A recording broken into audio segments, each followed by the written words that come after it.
매주 월요일에만 만나볼 수 있는 증시 저격 시간입니다. 이 시간에는요, 국내외 이슈 진단을 통해서 시장의 흐름 짚어보고요. 또 투자의 전략과 조언을 통해서 투자자분들의 멘탈까지 관리해드리겠습니다. 오늘 이 시간 위해서 트리플인베스트 김우식 대표 나오셨어요. 어서 오세요. 네, 안녕하십니까. 네, 대표님 주말 잘 보내셨나요?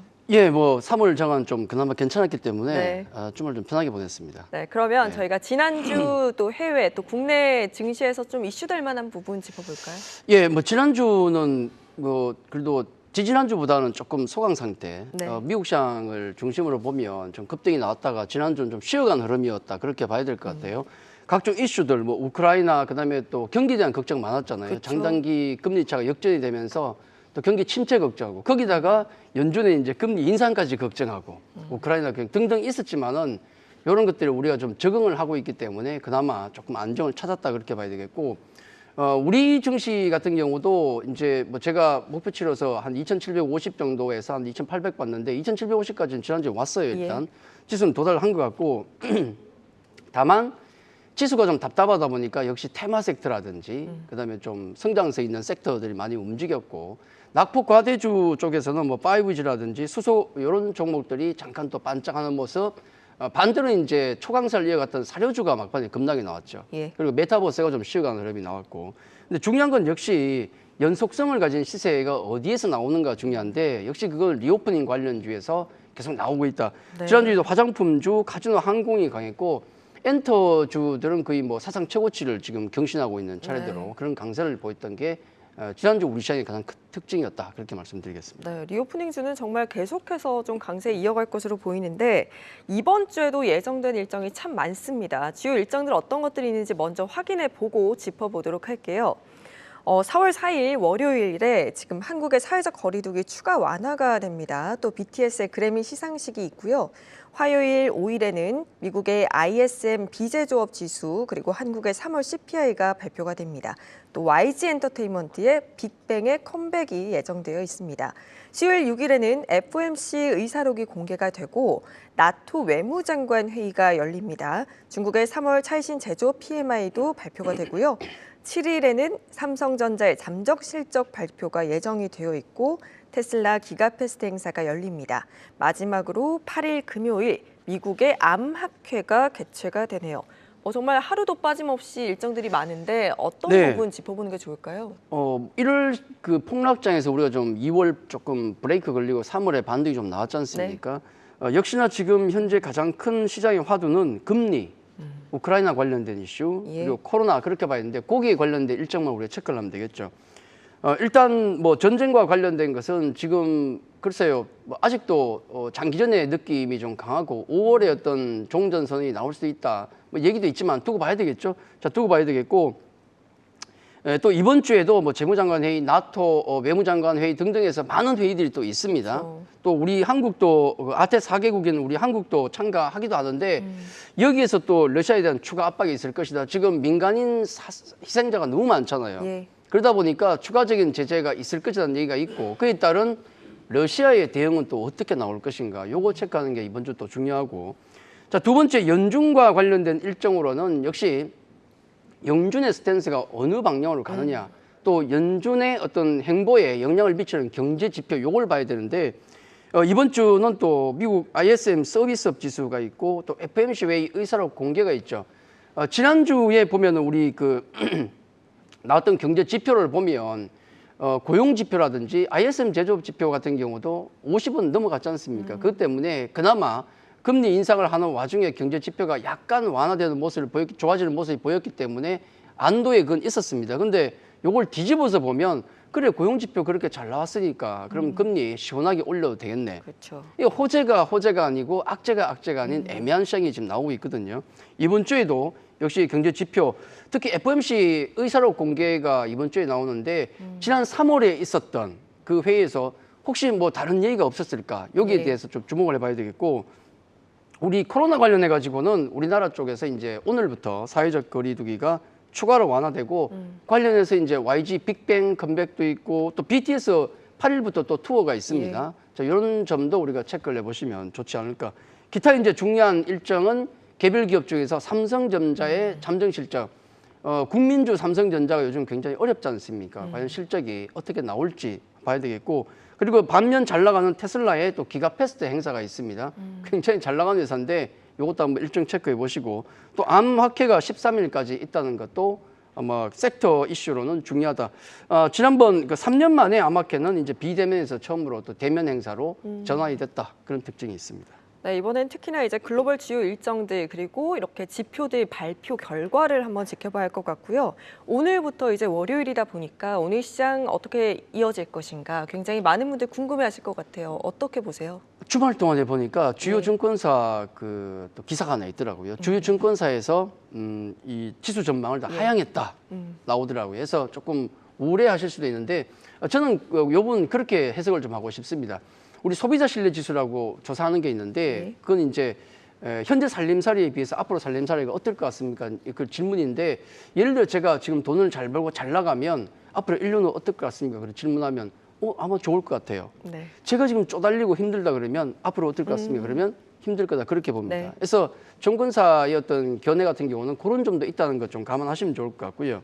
자, 지수는 일단 일정 지수까지 우리도 반등이 나왔습니다. 그리고 여러 가지 이벤트들 큰 굵직한 것도 지나갔고 소강 상태 한 중립 정도거든요. 그러면 지수의 흐름 어떤 추가적인 기대감보다도 아무래도 종목들이 돌아가는 장이 나올 가능성이 높지 않을까 그 생각을 좀 하셔야 되겠고, 다만 이제 한 가지는 염두에 둬야 될 게 러시아 상황이 어떤 방향으로 가느냐에 따라서 여러 가지 전망 자체가 완전히 바뀔 수가 있거든요. 그래서 이 부분 러시아 쪽 변수만 없다 그러면은 시장 지수는 아마 조금 지지부진한 흐름, 갇혀있는 흐름이 좀 지수될 것 같다. 그렇게 전망을 좀 해드리겠습니다. 다소 지지부진한 흐름 보일 것이다 하셨지만 그럼에도 불구하고 또 투자 전략 어떻게 가져가 볼까요? 예, 그래도 종목들은 움직이니까 그렇죠. 강한 쪽은 굉장히 강해요. 네. 3월도 약간 갇혀있는 느낌, 네. 답답한 느낌 들었지만은 뭐 수익이 잘 난 분들은 굉장히 많이 났습니다. 많이 올라간 종목들이 있거든요. 우리가 이렇게 갇혀있는 장에서는 조심해야 될 게 한 가지가 있는데 뇌동 매매를 조심하셔야 돼요. 아마 지금 아직도 하락 추세대 지수가 있고 조금 있으면 이제 완화될 것 같습니다. 비추세 구간에 진입할 것 같은데 이 비추세 구간에 들어가면 우리가 자주 범하는 게 이제 잘못하는 게 수익이 안 나니까 자꾸 매매가 잦아져요. 올라가는 종목들 볼 때마다 따라가고 이런 뇌동 매매가 내 계좌를 다 녹아낼 것이다. 요건 좀 경계를 하셔야 되고, 반대로 이제 그러면 우리가 어느 쪽에 이 답답한 지수에서 뭘 봐야 될 것인가, 주요 변수를 보면 가장 중요한 게 실적 시즌 돌입입니다. 예. 그렇죠? 두 번째는 새 정부가 5월에 출범합니다. 네. 그 얘기 뭐냐면 방금 말씀드렸던 것, 두 부류가 움직일 건데 실적 시즌이 도래했기 때문에 실적 관련주가 분명히 움직일 거예요. 차별적으로 움직일 것이고, 네. 두 번째는 새 정부가 올라오기 때문에 관련된 정책 모멘텀 테마주가 움직일 겁니다. 이 두 가지가 움직일 건데 조금 조심해야 될 건 이제 대응 방안은 뭐냐면 실적주는 조금 중기로 보시는 게 좋고 테마주가 움직이면 요건 좀 짧게 보는 게 좋다는 말씀드리고요. 그리고 지난번에도 제가 강조를 드렸지만은 지수가 갇혀 있을 때 우리가 해야 될 게 뭐냐면 항상 난세에 영웅이 난다고, 이렇게 지수가 답답할 때 슈퍼스타가 나온다. 그런 종목들을 원래 못 잡으면 아마 계속 수익 내기가 쉽지 않을 겁니다. 그래서 어려운 시장에 결국은 가는 종목이 없기 때문에 어느 종목, 어느 섹터가 움직이면 시장 수급이 다 몰리기 때문에 그 섹터, 그 종목은 자기가 가야 될 것보다 훨씬 많이 가는 슈퍼스타가 탄생하기 때문에 그 종목을 발굴하는 데 집중해야 된다. 그 점을 한 번 더 강조해 말씀을 드리겠습니다. 네, 저희가 그 슈퍼스타 발굴을 위해서 매주 지금 중기 포트폴리오를 재점검하고 있는데 어떤 부분이 변화했는지 한번 확인해 보도록 할게요.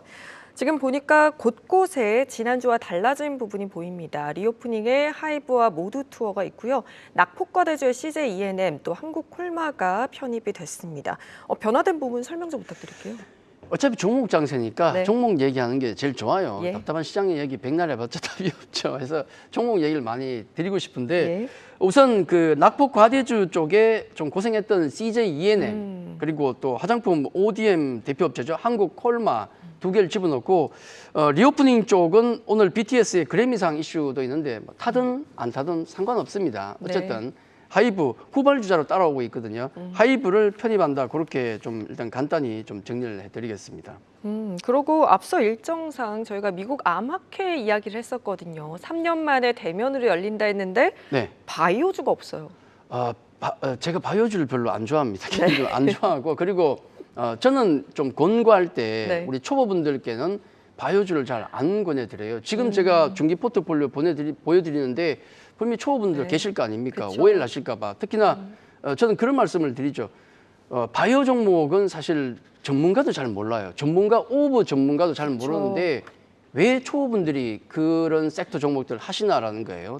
다른 섹터 충분히 넣을 수 있기 때문에 저는 초보분께는 되도록이면은 바이오는 좀 안 하시면 좋겠다는 말씀을 한 번 더 좀 권해드리겠습니다. 네, 좀 네. 어려운 업종이긴 하죠, 바이오가. 그러면 이렇게 전문가도 모르는 곳 말고 초보자들도 좀 알 수 있는 보면은 엔터테인먼트주. 지난주에도 SM이랑 JYP 엔터테인먼트가 최고가를 그렇죠. 또 찍기도 했고 네. 계속해서 이제 상승세를 타고 있는데 앞으로도 이 흐름을 가져갈 수 있을까요? 충분히 가능하다 그렇게 생각합니다. 이건 여러분 쉽게 알 수 있잖아요. 뭐 장사 잘하고 있는지 못하고 있는지 우리가 눈으로 다 보고 있지 않습니까? 네. 이런 섹터 하는 게 저는 맞다고 생각해요. 지금 실적과 성장성을 모두 겸비한 섹터는 엔터주밖에 없는 것 같습니다. 예. 저는 그렇게 보고 있는데 4대 기획사 모두 지금 사상 최고의 실적을 보여주고 있고 또 뭐 콘서트도 다시 열리고 있으니까 그렇죠. 좋죠. 근데 많이 올랐다고 걱정을 하시는 것 같은데 아마 아시는 분은 아실 겁니다. 제가 다른 코너를 통해서도 포트폴리오에 SM을 작년 5월에 편입을 해가지고 지금까지 끌고 있는데 그때가 3만 원이었거든요. 예. 지난주에 9만 원 찍었어요. 3배 갔습니다. 3배. 근데 너무 많이 오른 거 아니냐. 그런 분들을 위해서 제가 그림 하나 보여드릴게요. 네. 굉장히 중요한 그림인데 요거는 이제 SM의 월봉과 한류팬 증가 추이를 같이 제가 그림을 비교를 했습니다. 10년의 차트예요. 10년의 예. 차트. 10년 전 2012년에 SM이 그때 기대감으로 7만 1,600원까지 갔습니다.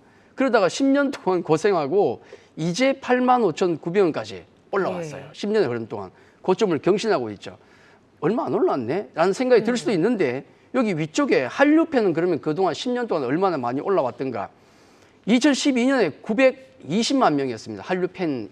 이 정도로 추산이 됐어요. 근데 지금은 얼마냐 하면 2021년 기준으로 무려 1억 5천만 명까지 올라왔어요. 어마무시하네요, 정말. 기하급수적으로 늘어나고 예. 있다는 거. 이게 우리 우리 한류 팬들이 이만큼 늘어났다는 것은 돈 벌 것이 그만큼 많다는 거 아니겠습니까? 그쵸. 이런 부분들.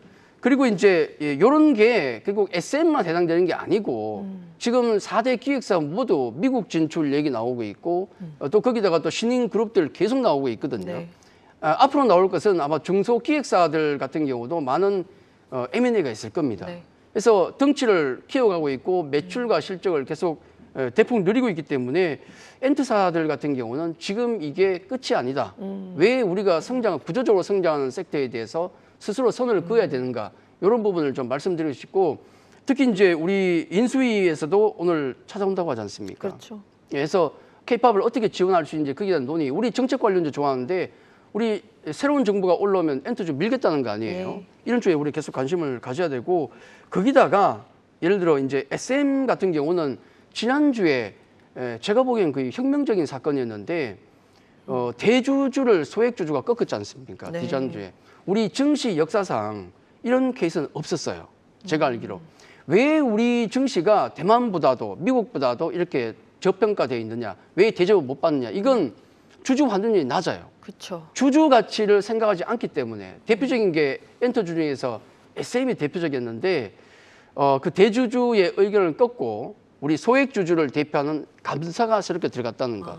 이게 아마 지배구조까지 바꿀 겁니다. 네. 글로벌 전체적으로 커지고 있는 이 엔터 산업이 지배구조까지 좋아진다 그러면 얼마나 더 올라가겠습니까? 해서 엔터주 같은 경우는 제가 보기에는 추가적으로 계속 관심을 가지셔도 된다. 강조의 말씀을 한 번 더 드리도록 하겠습니다. 네, 엔터주 관심 가지고 계신 분들 계속해서 지켜보셔도 좋을 것 같고 저희가 지금 포트폴리오에 보면 2차 전지에는 변화가 없습니다. 테슬라의 상승도 인상적이긴 했지만 지난주에 국내 2차 전지주들 반등도 좋았는데 이 반등세 이어질까요? 제가 그 포트의 종목들 약간씩 계속 바꾸고 있는데 네. 두 개 섹터는 제가 진심이거든요. 엔터와 2차 전지. 이건 네. 제가 안 바꾸고 있잖아요. 아실 겁니다. 그래서 LNF라든지 대주전자, 첨보, 뭐 한솔케미칼은 지난주에 집어넣었기 때문에 조금 더 봐야 되겠지만은 첨보는 이제 하도 급등이 나와서 고점 대비 마이너스 5%밖에 안 빠졌어요. 다 올라왔다는 거죠. LNF도 급등이 지난주에도 네. 이어졌고 이런 그 흐름을 보이는 것은 우리가 2차 전지주가 왜 고생했냐면 본업 자체는 좋은데 네. 주가적으로 볼 때 이제 금리 인상 구간이다 보니까 성장주들이 미국에서 꼬꾸라졌고 이 부분 때문에 많이 급락을 했었거든요. 근데 우리 아시다시피 미국의 지금 나스닥의 성장주들이 얼마나 많이 올라왔습니까? 정상적인 흐름을 보여주고 있고 이런 측면에서 영향을 좀 받기도 하지만은 역시 마찬가지로 구조적으로 성장하고 있는 섹터다. 저는 그렇게 생각하고 있습니다. 그래서 지속적으로 관심을 가져야 되고 다만 예전만큼의 비중은 가져가시면 안 돼요. 예전에 1, 2년 전에 우리가 이게 10배가 10배 올라왔거든요. 네. 또 10배 갈 것이다. 그건 좀 무리기 때문에 비중은 그때보다는 조금 적게 충분히 하지만 가져갈 수 있다는 말씀을 드리고 뭐 LNF 같은 경우는 워낙에 굵직한 또 고객사를 가지고 있지 않습니까? 양극재 쪽에서 뭐 테슬라, LG 에너지 솔루션, 뭐 SK 굵직한 고객사를 가지고 있고 또 얼마 전에 대구 그 이 공장 같은 경우도 가동됐거든요. 캐파 증설이 계속 나오기 때문에 관심을 가져야 되고 대주전자 같은 경우도 지금 이산제 실리콘 첨가제 공장을 지금 증설하고 있습니다. 네. 3,000톤까지 증설을 하고 이제 기계만 집어넣으면 끝나는 정도까지 완성이 된 상태입니다. 그리고 2025년까지 2만 톤까지 증설이 있기 때문에 역시 관심을 가져야 된다 말씀을 드리겠고 그래서 어쨌든 간에 시클 업종도 중요하겠지만은 우리가 구조적인 성장을 하고 있는 섹터는 계속 관심을 가져야 된다. 한 번 더 말씀을 드리겠습니다. 네, 그런데 이렇게 잘 가는 섹터도 있지만 또 대형주들이 계속해서 어려운 모습을 보여주고 있는데 삼성전자와 현대차 어떻게 해야 할지 고민이신 분들이 많으실 것 같고 이외에도 좀 짚어볼 종목들이 있다면 좀 알려주세요. 예, 아마 삼성전자와 현대차는 비슷한 관점으로 보셔야 되는데 왜 현대차는 못 가는데 테슬라는 가느냐 네. 이게 중요하거든요. 테슬라는 좀 약간 심하게 말씀드리면 지금 일론 머스크가 뭐라고 얘기합니까? 화성 간다 그러잖아요. 화성. 그게 황당하지만은 갈 것 같거든요. 그 꿈과 희망이 있어야 되는데 아마 현대차는 실적은 괜찮은데 비전 제시가 좀 약한 게 아닌가라는 생각이 듭니다. 자, 거기에 대한 언급이 있다 그러면 움직일 수 있다는 생각이 들고 삼성전자는 마찬가지고요. 그다음에 이제 제가 우리 포트 내에 약간 주목해야 될 부분이 뭐냐면 스튜디오 드래곤과 모두 투어가 약간 모양이 달라지고 있다. 예. 모두 투어는 급변동 여러 가지 했었지만 제가 꿋꿋하게 가져가고 있잖아요. 그쵸. 그리고 스튜디오 드래곤 같은 경우는 우리 한류 콘텐츠 얼마나 잘 나갑니까? 특히 스튜디오 드래곤 같은 경우는 지금 모양이 바뀌고 있다. 하락 패턴에서 상승의 모양으로 바뀌고 있는 예. 초반이기 때문에 특히 스튜디오 드래곤의 흐름을 잘 체크해 보는 게 이번 주에 좋지 않을까 강조의 말씀을 한번 드리겠습니다. 네, 월요일의 증시 저격 지금까지 트리플 인베스트 김우식 대표와 함께했습니다. 고맙습니다.